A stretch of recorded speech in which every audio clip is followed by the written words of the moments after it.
CBI, அமலாக்கத்துறை, வருமான வரித்துறை வரிசையில் ஒன்றிய பாஜக அரசின் ஆயுதமாக மாறிவிட்டது சென்சார் போர்டு. தணிக்கை வாரியத்திற்கு முதல்வர் மு.க. ஸ்டாலின் கண்டனம்.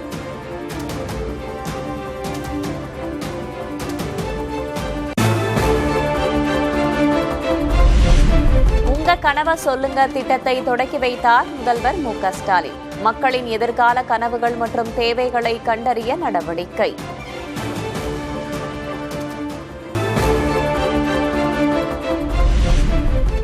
மக்களிடம் கருத்துக்களை கேட்டு தமிழ்நாட்டுக்கான மாபெரும் கனவு திட்டத்தை அறிவிப்போம் என முதல்வர் ஸ்டாலின் உறுதி. தொலைநோக்கு பார்வையுடன் அந்த திட்டம் இருக்கும் என்றும் பேச்சு. தமிழ்நாட்டில் இருக்கிற எல்லா குடும்பங்களையும் அரசின் சார்பில் தன்னார்வ நியமிக்கப்படுறாங்கல்ல, வந்து உங்களை சந்திப்பாங்க. அவங்க கிட்ட உங்க கனவுகளை சொல்லுங்க. அது எல்லாத்தையும் ஆய்வு செஞ்சு தமிழ்நாட்டுக்கான ஒரு மாபெரும் கனவு திட்டத்தை அறிவிக்க போகிறேன்.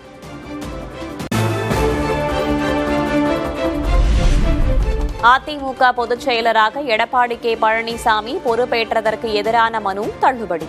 வழக்கறிஞர் சூரியமூர்த்தியின் மனுவை தள்ளுபடி செய்தது உச்சநீதிமன்றம்.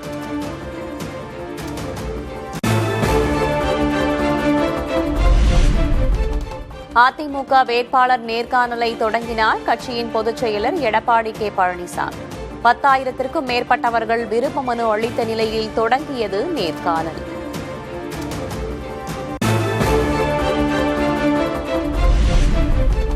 சென்னையில் அதிமுக பொதுச் செயலர் எடப்பாடி கே. பழனிசாமியுடன் தமிழக பாஜக தலைவர் நயினா நாகேந்திரன் சந்திப்பு.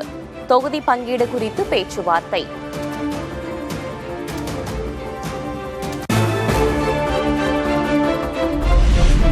அதிமுக உடனான பேச்சுவார்த்தை சுமூகமாக நடந்ததாக நயினா நாகேந்திரன் பதில். தொகுதிகளின் எண்ணிக்கை, அமைச்சரவையில் பங்கு தொடர்பான கேள்விக்கு பதிலளிக்க மறுப்பு.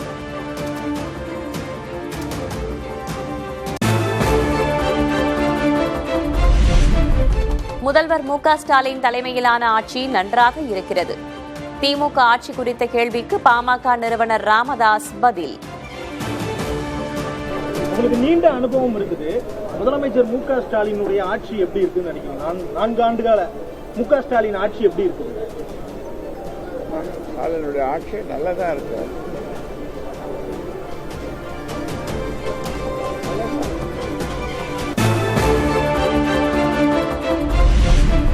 கூட்டணி குறித்து காங்கிரஸ் கட்சியினர் பொதுவெளியில் கருத்து கூறக்கூடாது. கூட்டணியை பலவீனப்படுத்த முயற்சி வென்றால் பாஜகவுக்கே பலன் என்றும் தமிழ்நாடு காங்கிரஸ் தலைவர் செல்வ பெருந்தகை கருத்து.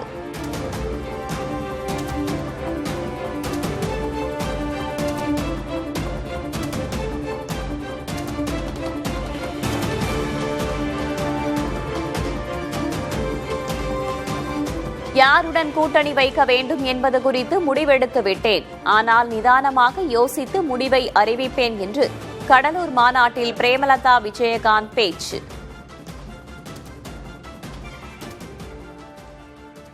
யாரோட கூட்டணி நாம் வைக்க வேண்டும் என்ற முடிவை எடுத்து விட்டாச்சு. இந்த நிமிஷம் வரைக்கும் எந்த கட்சியுமே கூட்டணி அறிவிக்கலை.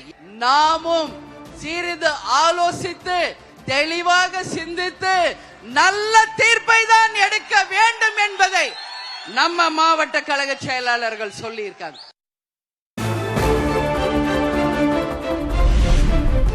தேமுதிக இல்லாமல் யாரும் வெற்றி பெற முடியாது என்று பிரேமலதா விஜயகாந்த் பேச்சு. தொண்டர்களின் எண்ணப்படியே கூட்டணி அமைக்கப்படும் என்றும் அறிவிப்பு. நாம் யாருடன் கூட்டணி வைக்கிறோமோ அவங்க தான் ஆட்சி அமைப்பாங்க.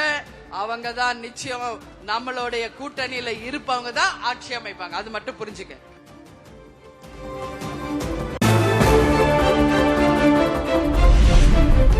தாவேக தலைவர் விஜய்க்கு தேமுதிக மாநாட்டில் விஜய பிரபாகரன் வேண்டுகோள். காங்கிரஸ் போடும் தூண்டிலில் சிக்கிவிடாதீர்கள் என்று எச்சரிக்கை.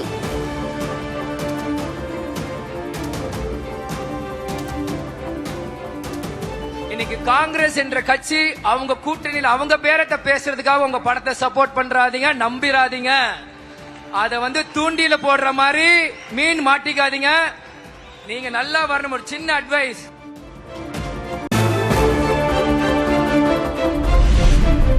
எங்களுடைய கொள்கை கோட்பாடு எல்லாம் கேப்டன் என்ற சொல்தான் என்று தேமுதிக இளைஞரணி செயலர் விஜயபிரபாகரன் பேச்சு. உதயநிதி, அண்ணாமலை, விஜய் போன்ற இளம் தலைவர்கள் பட்டியலில் ஏன் தன் பெயர் இல்லை என்றும் கேள்வி. நம்மளோட கொள்கை, நம்மளோட கோட்பாடு என்ன? கேப்டன்.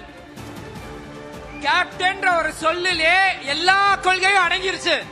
அடுத்த தலைவர்கள் யார் அப்படின்ட்டு உதயநிதி அண்ணனை போடுறாங்க, அண்ணாமலை அண்ணனை போடுறாங்க, சீமான் அண்ணனை போடுறாங்க, விஜய் அண்ணனை போடுறாங்க. சந்தோஷம், வாழ்த்துக்கள், வரவேற்கிறோம். விஜயபிரபாகரனை போடல.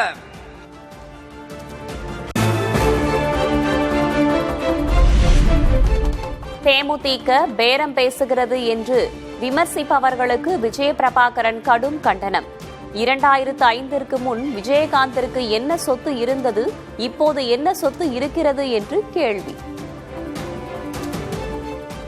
என்ன பேரம் பேசணும்? Open challenge. 2005 முன்னாடி கேப்டனுக்கு என்ன சொத்து இருந்தது, இன்னைக்கு கேப்டன் குடும்பத்துக்கு என்ன சொத்து இருக்கு, நான் ஓபனா சேலஞ்ச் பண்றேன். தயாரா? பேரம் பேரம் பேரம் பொட்டி பொட்டின்றீங்களே, யாரா நீங்களா?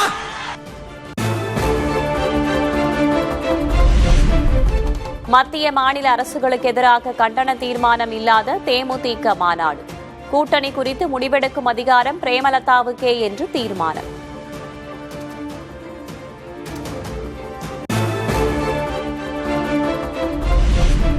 தாவேகாவில் தேர்தல் அறிக்கை தயாரிப்பு குழுவை அமைத்தார் கட்சியின் தலைவர் விஜய்.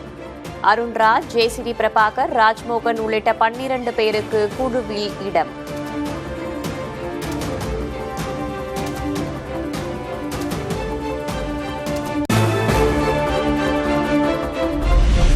கடலூர், மயிலாடுதுறை, திருவாரூர், நாகை மாவட்டங்களில் நாளை மிக கனமழை. சென்னை, திருவள்ளூர், காஞ்சிபுரம் உள்ளிட்ட 10 மாவட்டங்களில் கனமழை பெய்யும் என கணிப்பு.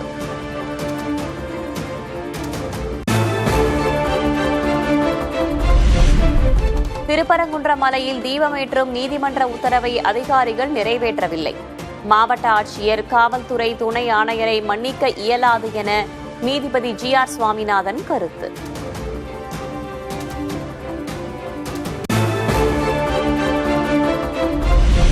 தீபமேற்ற வேண்டாம் என்ற முடிவை கோவில் செயல் அலுவலர் தானாக எடுத்தாரா அல்லது அமைச்சர் சேகர்பாபு சொன்னாரா? நீதிமன்ற அவமதிப்பு வழக்கில் நீதிபதி GR சுவாமிநாதன் கேள்வி.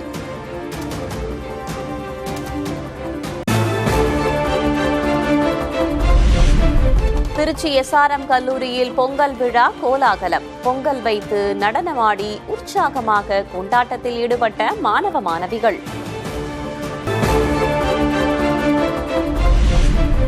அமலாக்கத்துறையின் சோதனையை கண்டித்து வீதியில் இறங்கி மம்தா பானர்ஜி போராட்டம். தேர்தல் நெருங்கும் சூழலில் அமலாக்கத்துறையை பயன்படுத்துவதாக மத்திய அரசு மீது விமர்சனம்.